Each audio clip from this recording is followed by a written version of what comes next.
All right, welcome back, people, to another episode of Wonton Wealth. Today, I have Michael Uadiale, who is a CPA, specifically a real estate CPA. I know taxes can get boring sometimes.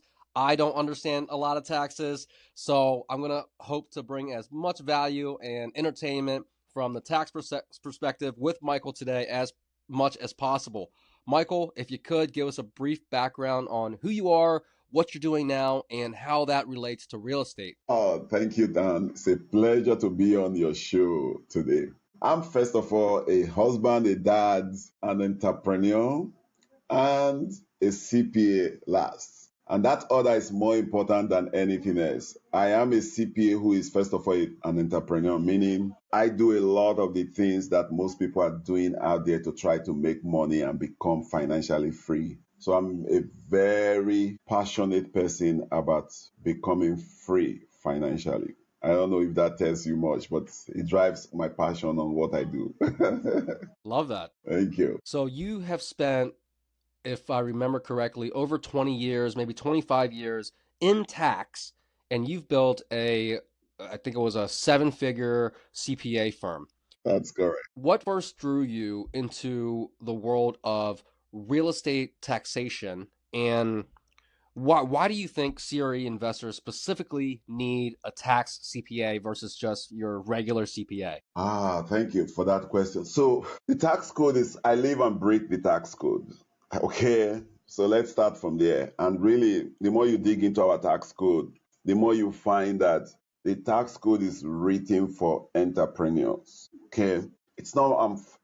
I'm sorry. I know some listeners may not fall in here, but the reality is the tax code work for those folks who are business owners. Now, among that wide expanse of business owners, the tax code is especially very favorable to people in the real estate industry. I happen to be somebody that is vast and have certifications from many countries. But I'll tell you one thing. The United States government have been very successful in using the tax code as a means to not put the burden of providing housing to its citizens using the tax code. And that happens because the tax code has lots of tax savings, lots of tax benefits for people who are in the real estate space. And anywhere you have savings, capital will move in that direction. Nothing explains that better than the most recent tax law change that happened July 4th last year, which is called the OBBBA, right? What the government did with this recent tax law change was to even turbocharge what they did in 2017. And what you're going to see happen from that is you're going to see more money moving in direction of real estate because the tax code is an incentive that the government puts in place to cause business owners to behave that the government wants them to behave. I don't know if that tells you. I'll stop there. I could go on forever. No, that's phenomenal, right? But so the second part of my question was, why do you think people need a specific real estate CPA versus just a regular CPA? Excellent question. It's the same reason why if you have to do a brain surgery or you have to do a heart surgery or you have to do some highly specialized medical procedure, it is not your general practitioner that you go into. Your general practitioner may diagnose to you that you have a problem with your brain, but he or she is not going to be the one that's going to be doing a surgery if such a procedure is needed. He or she is going to be looking for a specialist in that part of your body. It's no different. The tax code is thousands of pages, and we have CPAs, we have to be honest to our clients that we cannot claim to know everything on the tax code. Okay? AI or no AI. They are just people who have affinity for some lines of the tax code different from others. So the reason to have a CPA that has a deeper knowledge and specialization on real estate is because such a person is going to be able to find the nuggets for a real estate professional over and above what a general CPA will be able to provide to you. Fair enough. Fair enough. I love that analogy. Could you walk us through an example or one commercial real estate client story where you helped them strategically plan and produce some type of game-changing result? There is not just one, there are lots of it. Okay, so I'll just give you one most recent. I have a client who is a physician, he is a medical doctor, he's a kidney specialist. All right. But this gentleman, at the same time as he is practicing medicine, he has become a big real estate investor. In fact, he's developing some significant amount of real estate work out in Arizona, and he's based out of South California.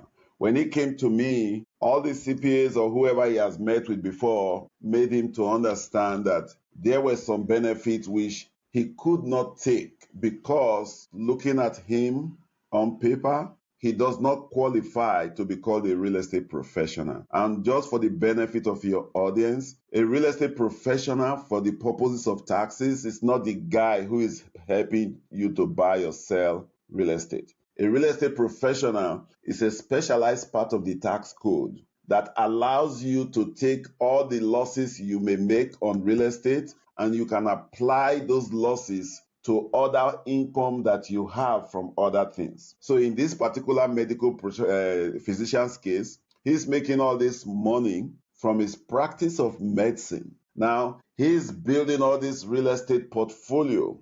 Okay? Now, if he was able to qualify as a real estate professional, those real estate portfolio is going to help him generate significant amount of losses, such that when he matches those losses against his medical practice income, his taxes will become zero. But all this while, when he was working with whoever I was working with, they kept telling him he could not qualify. But when he came to us, we kind of dug deeper into his situation and we coached him through how to qualify legally, ethically, and morally as a real estate professional while still making the money he's making on the medical practice side of things. And that changed his tax result magically. In fact, I wish I could show you his tax return because the refund he got from the tax return is so big, he felt something was wrong. Okay? Nothing was wrong. I mean, literally, this is a guy who is making over $1 million from his medical practice, but he's getting over $253,000 of that money back on his refund because on the real estate side, he is able to qualify genuinely. Again, anything you want to do in taxes, you don't want to play games because you don't want your clients audited and then they don't pass the audit. These are things that if he gets audited, not anybody in our practice or himself will be losing sleep. Love that. That's an incredible story. But let's pull on that thread a little bit on the REP or the real estate professional status.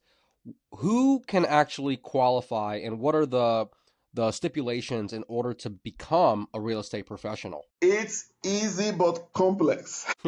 Seriously, it's easy but complex. It's easy from the perspective of what does the law say? The law says for you to qualify as a real estate professional, you got to meet these two tests. The first test is you have to spend no less than 750 hours, okay, every year on real estate trade or business. That's the first test. And that's why I said there are two tests. You must meet both.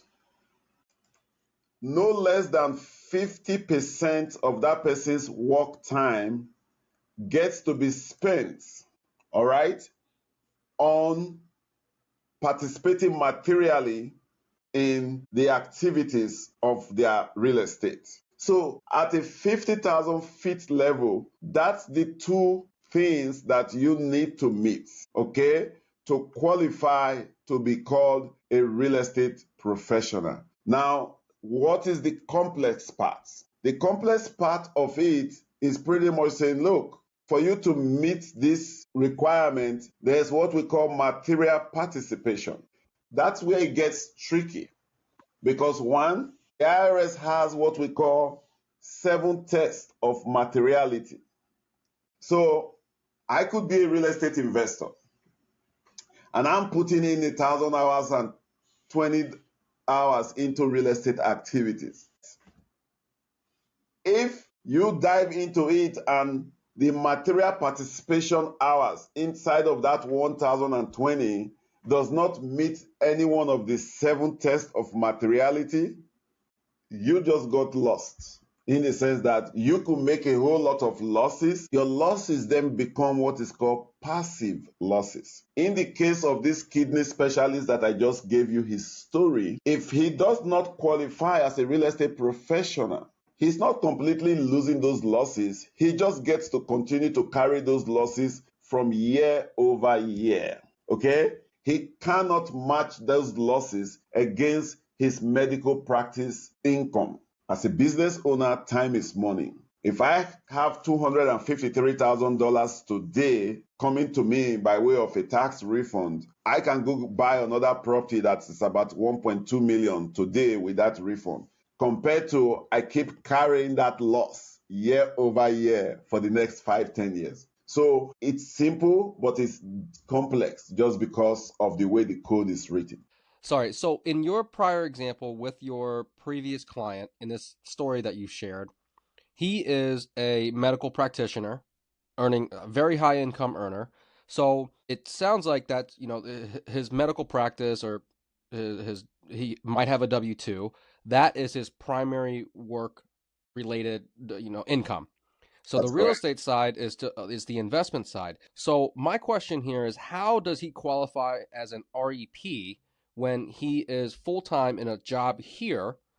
He also has to meet the 750-hour requirement for the real estate. Excellent. See, great question. Really great question. I'm going to give you the answers. You want us to pull this, and I'm going to unpack it for your listeners. Now, this is where instead of CPAs just looking at people and say, oh, no, you don't qualify, you need to learn to go deeper. Okay? In this guy's case, he works both in Kaiser and he also owns a clinic with 2 other practitioners. All right. Now, when we began to look at his time, the first thing I made him to do is I'm like, I need you to track your time for the first 1 month for me. I need you to track all your time of what you do and all of that. And after he finished tracking the time and we met, I'm like, okay, let's go into this. When we began to look at his time in medical practice, the first thing I asked him is, I see you have a physician assistant. Tell me about that. What does your physician assistant do, right?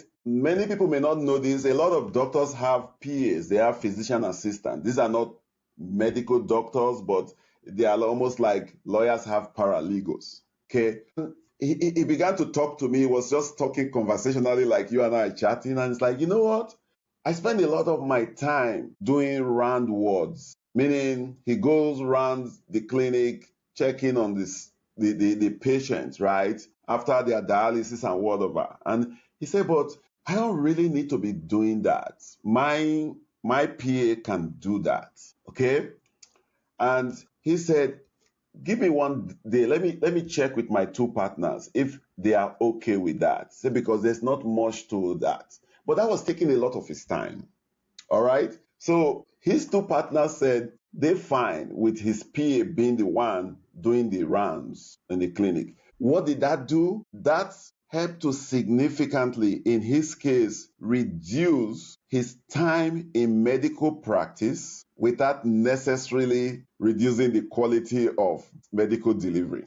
All right. So instead of medical practice taking up 55% of his time and real estate work that he was doing in Arizona taking, let's say, 45, he had lots of hours go off on the medical side. So the real estate professional side of this business shoot up to over about 58%. So he met, because already he was burning a lot of hours, more than 750 hours on the Arizona project, because he was building some apartment buildings. He has other ones there. He has like 4 other properties in the LA area. So making the hours on the real estate side wasn't really the problem. The problem was trying to be able to keep medical practice going and bring medical practice down to less than 50%. Got it. Now, in that particular example too, could he not, if his spouse was not working, could she not become, or this is a male, I'm assuming, so his spouse, wouldn't they be able to be qualified as an REP? I think you already stealing my thunder. Many times yeah, so yeah. So many times clients come to us and I'm asking these questions very conversationally, but I'm looking for my out. The answer is yes. Many times you find you have um, I was working on a case before this call today, and the client is an owner of an IDD business agency, meaning he deals with disability clients. And he said, my wife keeps a job, but she's been thinking about whether she should stop working or not and all that kind of stuff. And I'm like, from what I see, you guys are losing more money as a family because of this W-2 job that she's keeping, because she's only making like 58 or 56,000 from a W-2 job. All right. But I was able to show to him, I said, look, if your wife stops working, you guys already have about 5 properties. We can reposition your wife to become the real estate professional in the family while you continue to make all the money that you're making, because he's running an agency that is making over 5 million gross. Okay, so these are the things that people don't look at very well. Why keep a job of 56,000 net after taxes? You're getting about 38 when you could be saving over 80 something $1,000 in taxes, and that person not having to get on the commute to go to work every day. Very fair, very fair. So, what for normal real estate, commercial real estate investors, what have you seen has been the single biggest tax mistake when, in their first couple of deals or even down the road, what have you seen? I think the biggest mistake I have seen with many of my clients is when they go into syndication. Okay, and I'm talking and I'm answering the question from a tax angle. The biggest mistake I see is they don't take the pains to talk with an attorney and a CPA that knows real estate so as to be able to read through the operating agreements of the syndication that they are becoming part of. And the reason why I say it's the biggest single mistake is if you don't know and you go into a syndication, for example, where one, you are a limited partner, but the syndication is written or the operating agreement is written in a way that it's the operating general partner that has all of the flexibility to take all of the bonus depreciation to themselves or when they take it. That's a big mistake, right? So people go into a deal and they think, oh, I'm going to get tax benefit out of it. But when I call for the operating agreement and I'm like, yeah, you're a limited partner here, but this thing is saying that, for example, the general partner is not going to do a cost segregation on the building. And I'm going to be like, why are you going into this? So that's the biggest mistake, not reading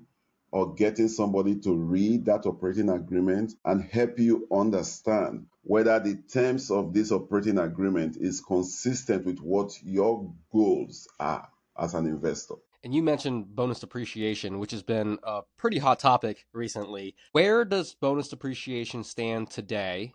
And actually, let us explain to us what bonus depreciation is, and then let us know where it stands today and how investors should be thinking about cost seg studies or cost segregation studies in the current environment. I'll put it this way for you. Bonus depreciation is magic. Yeah, I mean, it's magic. Really, it's magic that to the untrained mind, it almost seems illegal. Okay?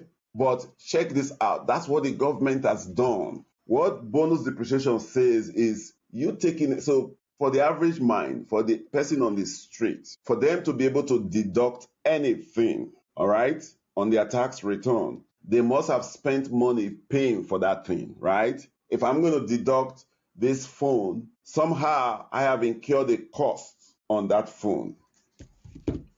Bonus depreciation is kind of wacko, is different in the sense that the government has allowed me to put maybe only a down payment of 25% into a property. So let's throw out numbers here. An investor buys a property of $1 million.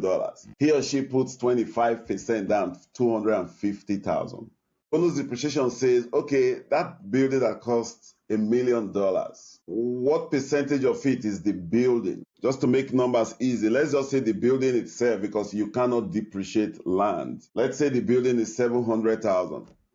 Bonus depreciation allows you, if you do cost segregation, those two things go hand in hand.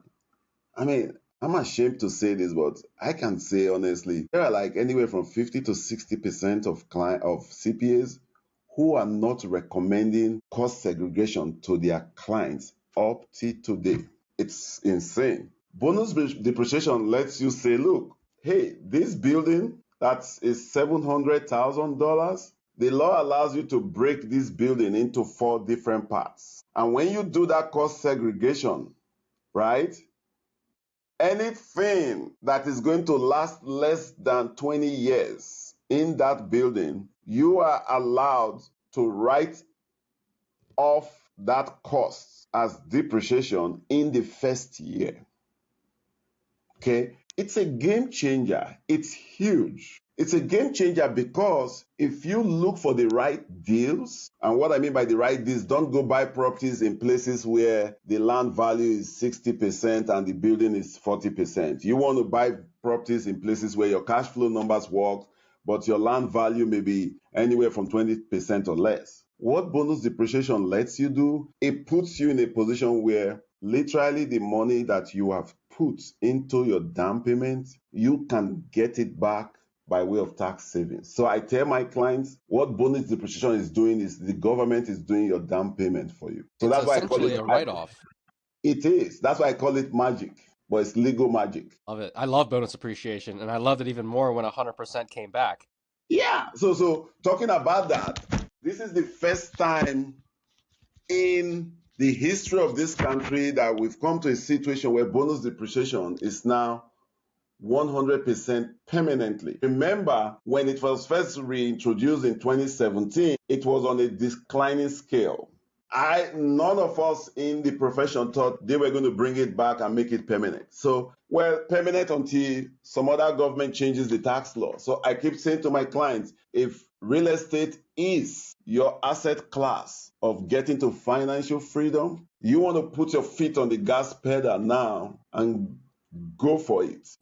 Of course, right? So along those same lines of bonus depreciation, you have the flip side of it, which is the recapture. Could you Mm-hmm. talk to us a little bit about the bonus recapture? Yeah. So seriously, recapture is overrated. What I mean by it's overrated, every time I hear my colleagues say, oh, but there's going to be recapture, I'm like, so what? You play with the time value of money. Okay? $1 today is worth a whole lot more than $1 5 or 10 years from now. Okay? If you are an entrepreneur that knows what you're doing and you are disciplined with your money, I'd rather have my money today than wait 10 years from now. Okay? Recapture is pretty much saying, hey, okay, yeah, you took this depreciation. Yes, I did. But it allowed me to acquire more properties. Okay? Taking that bonus depreciation, doing that cost seg, put me in a position where I ended up paying 0 tax year over year, year over year. But check this out. In that year where I'm going to be selling one property, I should be thinking of buying another property such that whatever recapture I will be getting from the property I'm selling, I can nullify or neutralize that by the bonus depreciation I'm getting for the new property. So this is why you should be talking to good CPAs who are experts in the field, not talking to everybody. Love that. Yeah, I 100% agree with you. Let's switch gears a little bit and talk about entity structures. For someone who has a portfolio of commercial properties, so me specifically, I'll have one LLC for each individual property. So Awesome. what structure typically wins for your normal commercial real estate investor? Could it be an S corp or anything different than that? Okay, so let's start from what you just said last. I say this to clients. If I see real estate portfolio, meaning if you have portfolios of real estate that is buy and hold inside an S corp, honestly, the CPA should be charged for my practice. is that serious to me? Because it's such a dangerous thing to do, because you're putting your client in a place where if he or she has to pull that property out or do some other things, the tax consequences are very severe. So when you're talking about entity structure, typically, in most cases, I am going to be recommending, depending on a lot of things, depending on, hey, are you the only owner of this LLC? Their fellow investors? Is there a spouse? What's your game plan? And all that kind of stuff. There's a whole lot that comes into making that decision of what the right entity structure is. But 9 out of 10 times, when it comes to real estate, you want to put real estate into an LLC that is filing taxes, preferably as a partnership, if there's a husband and a wife, or if, many times, even if it's just one person, I can still create a partnership by getting you to set up a management company, and you give the management company 2% of that LLC. Okay? So the LLC is filing taxes, and you said something that's music to my ear. You put each property into one LLC. I can't tell you how many times I am beating myself over the head trying to convince some clients on the need to do things like that. The best thing to do is keep a wall around each property, right? Now, it doesn't mean you are going to be filing God knows how many tax returns. No. If you create your entity structure in the right way, you have one LLC for one property, one LLC for one property. You could have 14 LLCs, but you can flow all of them up to a holding company. Preferably for me, I prefer Wyoming as where clients should have their holding company. So at the end of the day, all of those properties, right, from a tax return perspective, there's still one return that is being filed for them. But from a legal protection standpoint, there is one LLC for each of the properties. So what happens to property 1 does not bring property 2 or 4 into problem. So yeah, that's my go-to, that's my game plan. But again, it's not a one-size-fits-all. This is why you should be talking to people who understand this. You just talked of entity structure casually because you know what you're talking about.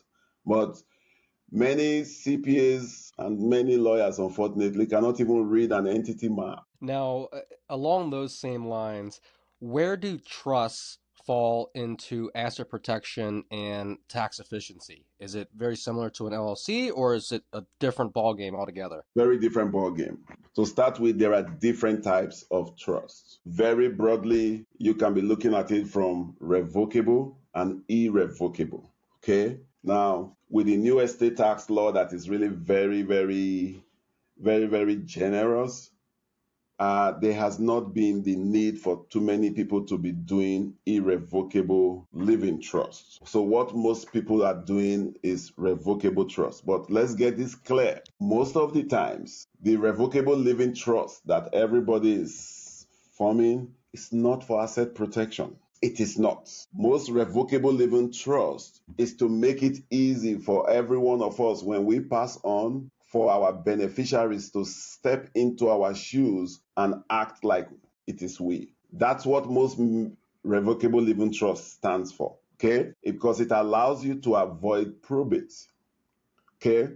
Instead of your kids having to do a fire sale on one property to pay lawyers and pay the court and go through all that hassles, and for real estate professionals, you find that they tend to have properties in different states. Now, without a revocable living trust in the state that you are resident in, you're going to find that you are subject to the laws of as many states as the properties are located. So you want to avoid all of that.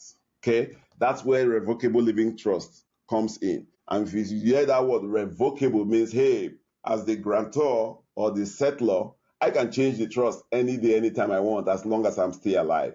Now, when the moment I die, that trust automatically changes from the second that person passes from a revocable to an irrevocable. Now, talking about tax efficiencies, oh, absolutely. There is a place for irrevocable trust. It just depends on the taxpayer.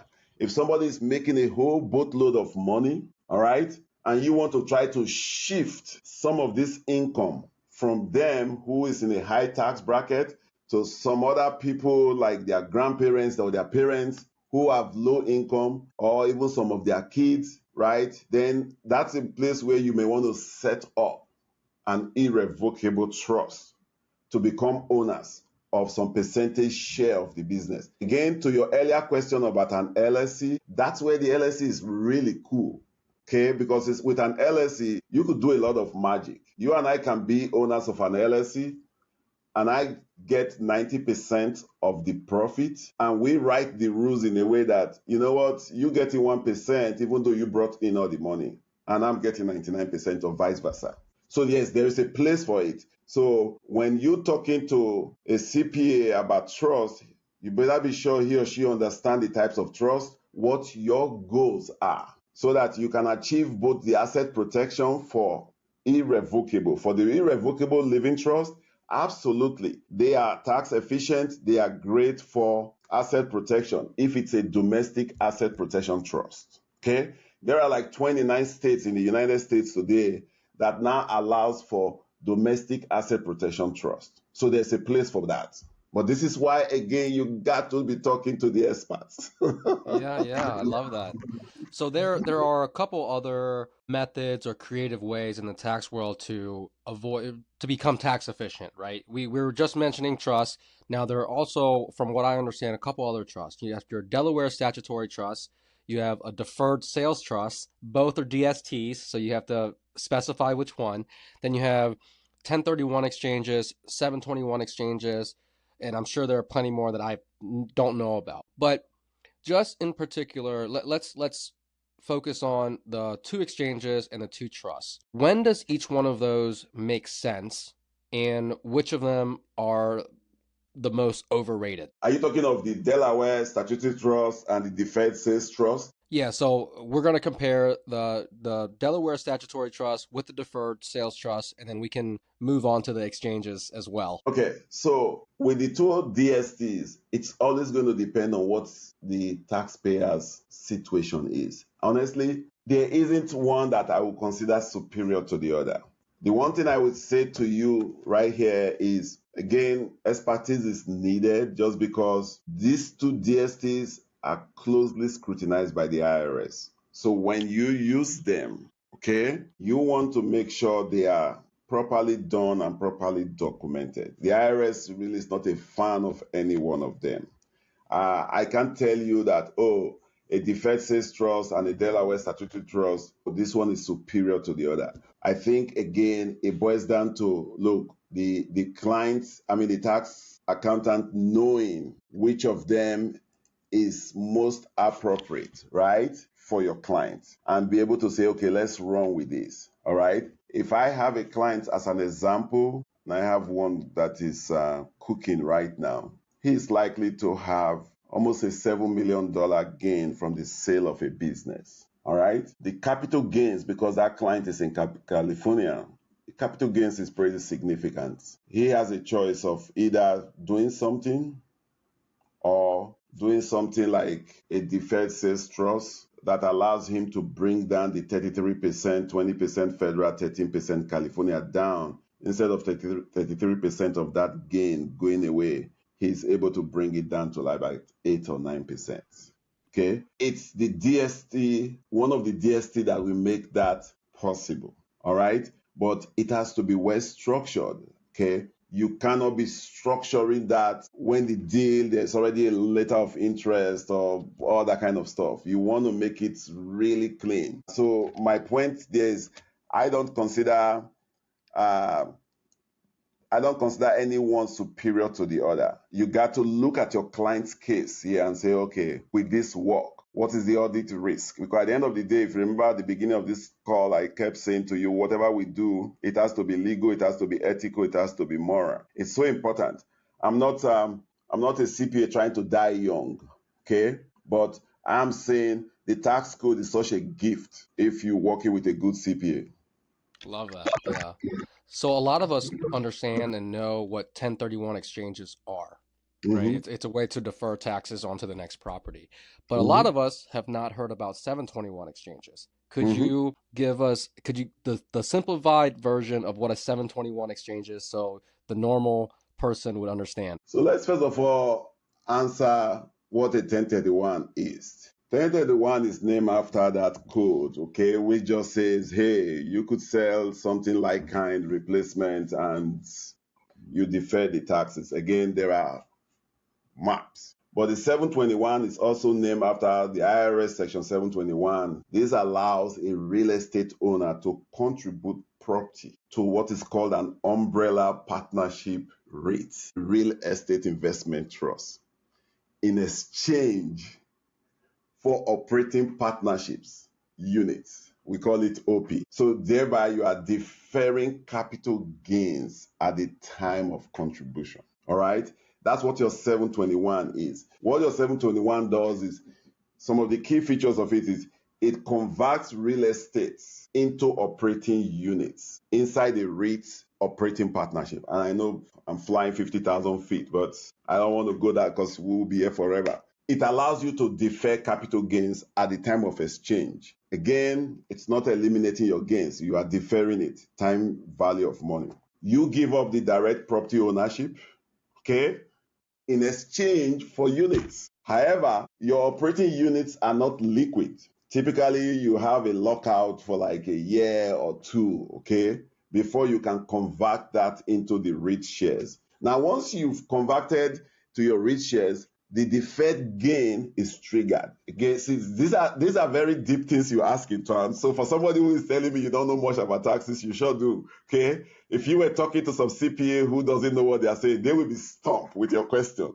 You were trying to pull that over me. So I'll tell you, a 721 is not bad. So again, my answer to you is, there's no superiority here. It's always going to be what fits the client's pattern. What is this client trying to achieve? Do you understand? Unlike the 1031, you don't have other 45 days / 180 days deadlines, okay? So these are the things that a good CPA needs to look at and say, all right, this will work, this will not work. Yeah. I mean, you answered that beautifully. It gives me a better I've heard of it and I kind of understand like the general overview of it, but as soon as you get more granular, it becomes a lot more complicated, right? Yeah, yeah. It gets more complicated. Both of them are tools. Both of them are tools, right? I mean, if you take a 1031, for example, when you eventually sell, you trigger the gain. Okay. But for the 721, when that operating unit, right, convert to your REIT, you have triggered gain. So you want to say, okay, is this what you want to do? Yeah, 100%. I love that. You've talked about, and we've had, one prior example here about ultra wealthy entrepreneurs paying effectively zero taxes legally, Because with all this that's magic, important. right? Yeah.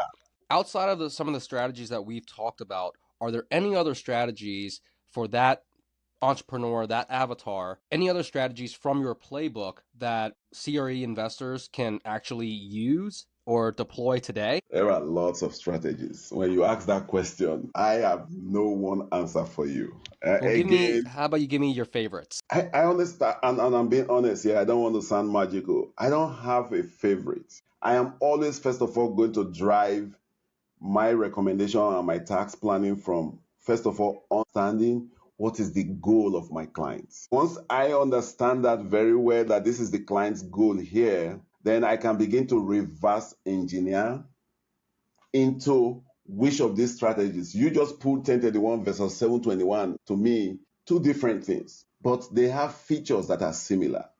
Okay, so there are lots of things, but what is the client seeking to do? Many clients hate to pay taxes. The ultra wealthy rightfully don't want to just give the money away to the government, okay, because they feel they are more efficient in the use of the money than the government may be. Whether that is true or not is political. I'm not going to go into that. So my job is to always look at the client's situation and say, all right, we have milked your real estate strategies as much as we can. There are many other strategies that can still allow an investor to generate losses that will be active.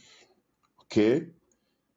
Because of the bonus depreciation you talked about earlier. Because when we talk bonus depreciation, it's not only applicable to real estate, it's applicable to so many things. I mean, we use a lot of strategies. We go to the solar tax credit. We look at things like equipment lease. A client puts in $1 into an equipment lease. There is a borrowing of $6. So the person is getting $7 to one and they're getting that deduction. The important thing is ensuring that they track their hours, make that 100 hours that the government wants, make it a real business. Because if it's not a real business, the government is going to come back and say, this is a tax shelter. You don't want to cross that line. I'm not into the tax shelter world, but there are many tools out there. I wish I can tell you this is my favorite. No, I don't have any favorite. When I'm looking at strategies, I'm looking at like 4 or 5 things. I'm asking, okay, is this strategy sound? Sound from the perspective of, will it pass the IRS test? Whatever the part of the tax code, okay, that strategy is anchored on, will it meet the IRS test? Is this a tax shelter? Tax shelter mean, hey, you know what? All this arrangement is just done just because we're trying to avoid taxes. We don't want that. We want a real business. Okay? The tax benefit should just only be an added bonus. So when you know what? There's a whole lot of TikTok, YouTube, and everything out there. It's almost a joke when people are looking at those things. And I'm like, you cannot be advertising a strategy and saying, oh, this is a strategy to reduce taxes. Because if that's the main purpose, you're just going to call attention to yourself and from the IRS. Because that's a tax shelter. There has to be a genuine business and economic reason to say, this is what we're doing.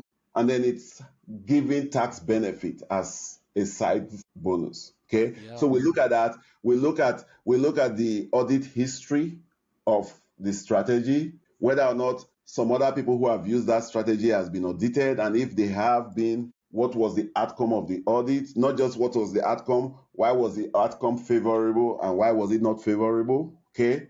And in some cases, if we're not too comfortable, we get a sound tax law attorney firm to give us a tax opinion letter. I mean, there are times I literally get on a plane and I travel to sites, locations of strategies because I don't want anybody pulling any wool over me or my client's eyes and give all these great things on social media and then it turns out to just be smokes and mirrors. There's just a whole lot of Ponzi scheme out there. So as I'm talking to you now, this is the month where I'm going through all the strategies that we will be using for our clients this year. I can tell you, it's not every one of them we're going to recommend. I may end up with like 20 strategies. I may end up only showing 7 to my clients because those are what I'm comfortable with. That's why we've been able to be in business for 19 years, going to 20, and still be alive.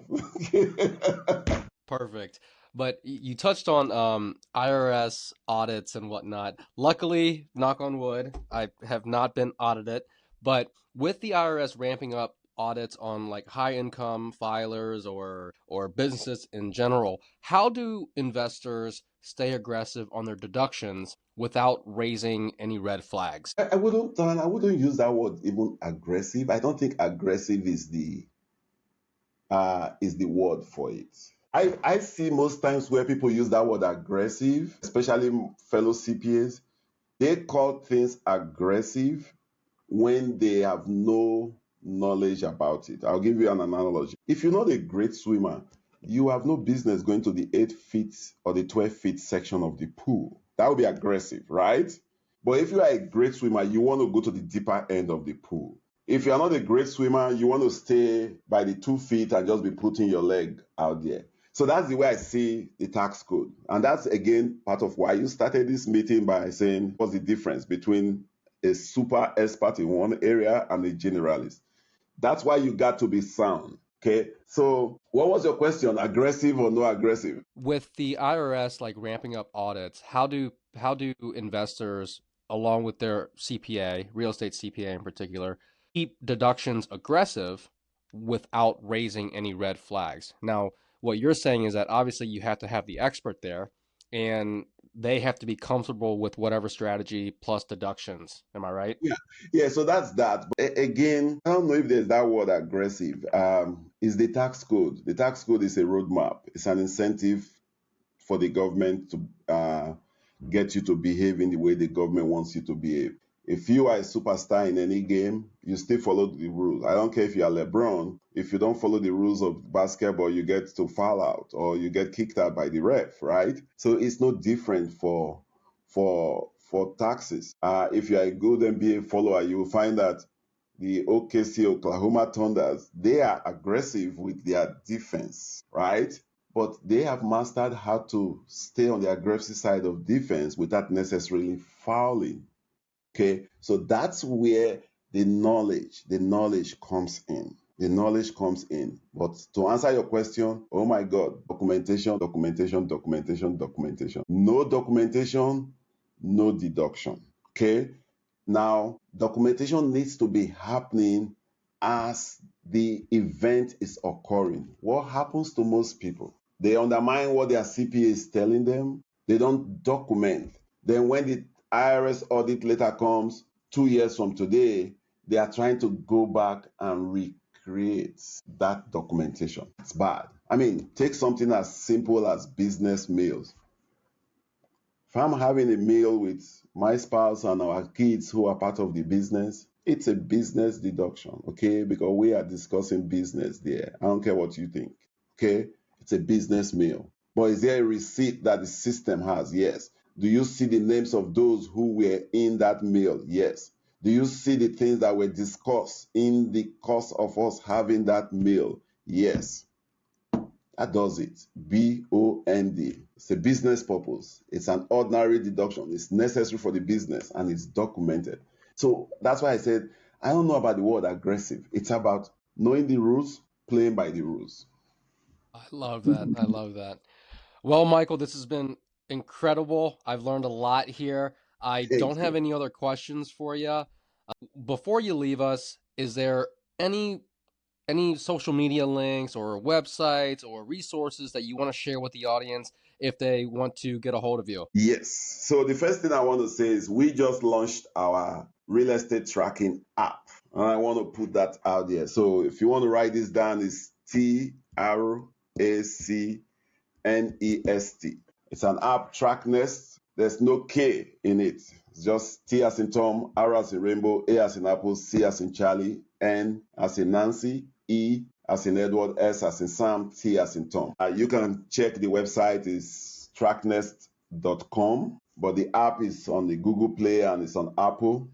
Again, because I've done this work so deeply, so I just got fed up of people not knowing how to just track these hours because we talked about this at the beginning of the show. What qualifies as a real estate professional? So we've built this app that people can use instead of trying to create clumsy spreadsheets and clumsy spreadsheet that you are creating after the fact because there's an audit. But with an app, you are able to log in time, you are able to upload documents and take pictures. It syncs to your calendar. Very wonderful things. In fact, starting next month, for subscribers to the app, I am going to be holding a 45 minutes weekly support. Just allow people ask me questions on real estate like this because the users are real estate users. Now, the coolest thing about the app also, not the coolest, but one of the cool things is when you are a subscriber to the app, you can invite your CPA so your CPA is able to see your time as you are tracking time and all of that. So it's not at the end of the year when you are saying, yeah, yes, my spreadsheet, and then the CPA is saying to you, hey, your hours don't qualify you to be a real estate professional. So I want to ask your listeners to go check the app out and we will be giving support. When I mean support from the point of users of the app are going to be talking to me for free, literally, when they talk to me weekly. Okay. You asked some very great questions here today, and I can tell you all of your questions are very relevant to listeners who are real estate professionals. So that would be my first go-to. Check it out, TrackNest. All right. Other than that, you can catch me on taxes@smithcpa.com. Shoot me an email. My assistant will schedule with you, talk with you, and see if we are the best fit for you. I love that. Appreciate. I'll have everything there in the show notes for everybody. But Michael, once again, thank you so much for your time. It was incredible. Thank you. I appreciate talking with you. Thank you. All right.